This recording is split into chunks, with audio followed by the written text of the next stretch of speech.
श्री स्वामी समर्थ. सर्व स्वामी भक्तांचे सेवा मार्ग या चॅनलमध्ये पुन्हा एकदा खूप खूप खूप मनापासून स्वागत आहे. मित्रांनो, स्वामी तुमच्या सर्व चांगल्या इच्छा आणि सर्व मनोकामना पूर्ण करो अशी मी स्वामी चरणी प्रार्थना करते.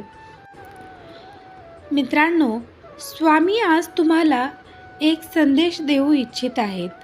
हा संदेश तुम्ही शेवटपर्यंत नक्की ऐका, भाग्यवंत ठराल. देव म्हणतात, हे जग जातपात धर्म या सर्वांच्या पलीकडे जाऊन त्यांनी समाज उद्धाराचे अजून काम केले आहे. स्वामी भक्त असणाऱ्या प्रत्येक व्यक्तींना, प्रत्येक सेवेकऱ्यांना त्यांच्या भक्तीच्या फळाची खूपदा अनुभूती येते. त्यांच्या संकटाच्या काळात स्वामी त्यांना मदत करतातच. काही जणांचे अनुभव ऐकून अंगावर शहारे येतात. स्वामी भक्ती एवढी श्रेष्ठ आहे की साक्षात स्वामींनी त्यांना वाचून अगदी मृत्यूच्या दारातून बाहेर काढले आहे. देव म्हणतात, खूप प्रामाणिकपणे भक्ती करतात व त्यांचे योग्य फळ आम्ही तुम्हाला देतच असतो.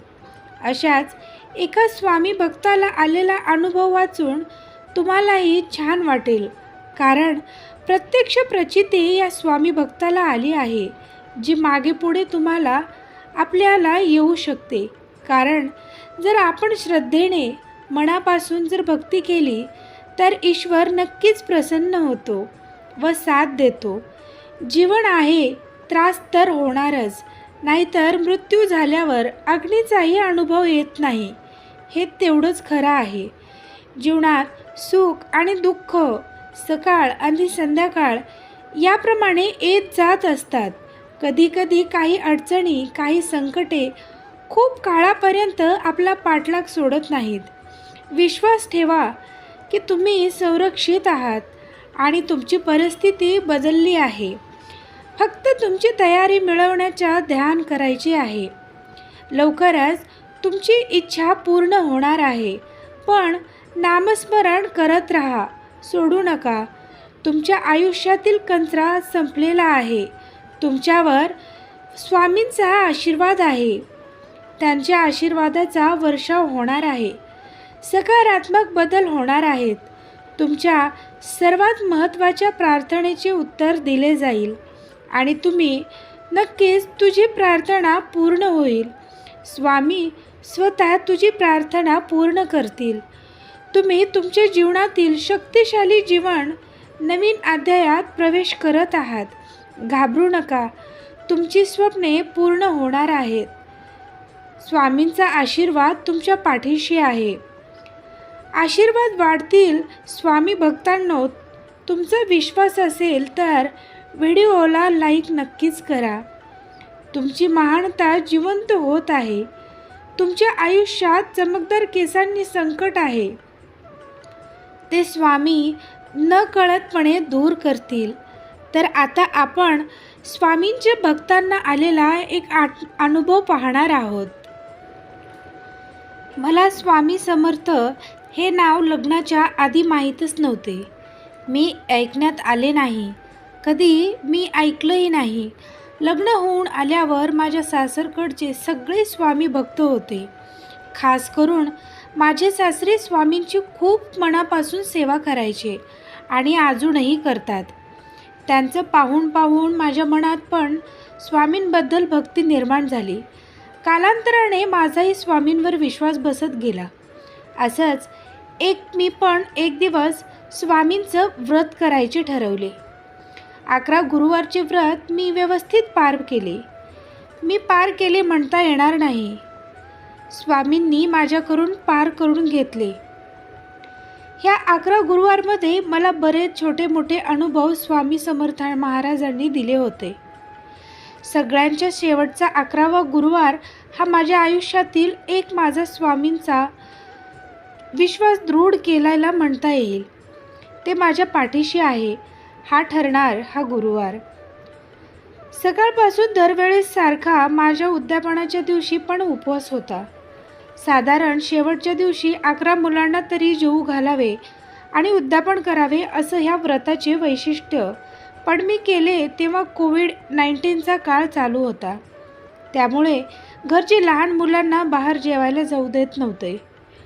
आता काय करायचे म्हणून मी आणि माझ्या घरच्यांनी मला म्हटले, आपण जेवण करण्याऐवजी स्वामी समर्थांच्या मठामध्ये प्रसाद म्हणून बेसन लाडू करू आणि तेथील लोकांना प्रसाद वाटूया. मी पण हो म्हणाले. चाललेत, कारण मुलं तरी जेवायला येणार नाही आणि माझं उद्यापन पण पूर्ण करायचे होते. आणि मी राहते तिथे नरसिंह सरस्वती स्वामींचा मठ आहे. तिथे आम्ही गेलो, मी आणि माझे मिस्टर. पण आरती संपून गेली होती, त्यामुळे बरीच लोक कमी झाले होते. स्वामींचा प्रसाद दाखवून मी तिथे जमलेल्या लोकांना प्रसाद दिला. तरी पण प्रसाद शिल्लक होता.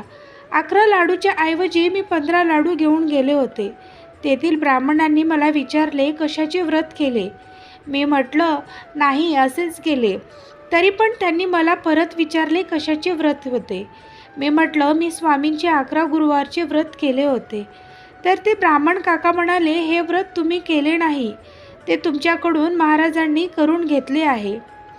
हे असं त्यांच्या तोंडून ऐकलं आणि माझ्या डोळ्यातून पाण्याची धार लागली आणि सरसर अंगावर शहारे आले.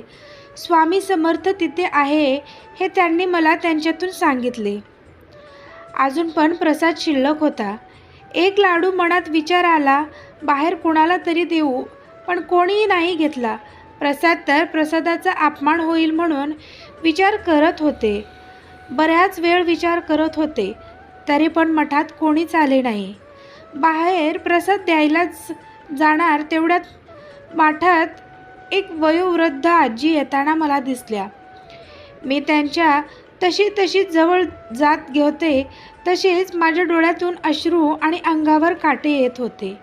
आजीने स्वामींचे दर्शन घेतले. मी त्या आजींना प्रसाद देऊन त्यांच्या पाया पडले.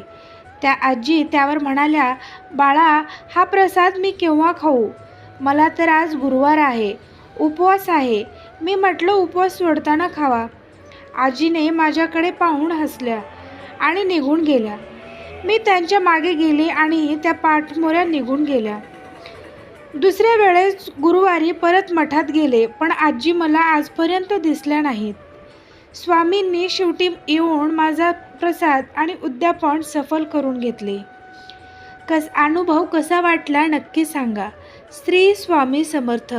मित्रांनो, अनुभव आवडला असेल आणि तुम्ही अजूनही माझ्या चॅनलला सबस्क्राईब केलं नसेल तर चॅनलला जरूर सबस्क्राईब करा आणि कॉमेंट बॉक्समध्ये श्री स्वामी समर्थ नावाचं जयघोष करायला विसरू नका.